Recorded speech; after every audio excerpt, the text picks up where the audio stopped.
Vegetable ఇడ్లీకి కావాల్సిన పదార్థాలు: నానబెట్టిన మినప్పప్పు 1 కప్పు, నానబెట్టిన శనగపప్పు 1 కప్పు, నూనె 2 టేబుల్ స్పూన్లు, జీలకర్ర 1 టేబుల్ స్పూన్, క్యారెట్ తురుము 1 కప్పు, పచ్చి బఠానీ 1 కప్పు, క్యాప్సికమ్ ముక్కలు 1 కప్పు, బీన్స్ 1 కప్పు, మొక్కజొన్న గింజలు 1 కప్పు, పసుపు చిటికెడు, ఉప్పు తగినంత, కొత్తిమీర కొద్దిగా. వెజిటబుల్ ఇడ్లీ తయారు చేసుకునే విధానం: ముందుగా ఒక మిక్సీ జార్లో నానబెట్టిన మినప్పప్పు, నానబెట్టిన శనగపప్పు, నీళ్లు, ఉప్పు వేసి మిక్సీ పట్టుకొని మిక్సింగ్ బౌల్లోకి తీసుకోవాలి.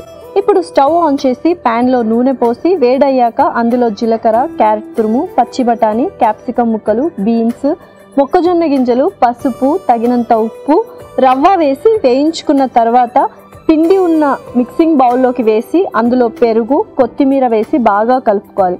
తర్వాత ఇడ్లీ పాత్రకి నూనె రాసి సిద్ధం చేసుకున్న పిండిని అందులో వేసుకోవాలి. ఇప్పుడు స్టవ్ ఆన్ చేసి ఇడ్లీ కుక్కర్లో నీళ్లు పోసి ఇడ్లీ పాత్ర అందులో పెట్టి ఆవిరి మీద ఉడికించుకొని సర్వింగ్ ప్లేట్లోకి తీసుకొని సర్వ్ చేసుకుంటే టేస్టీ వెజిటబుల్ ఇడ్లీ రెడీ.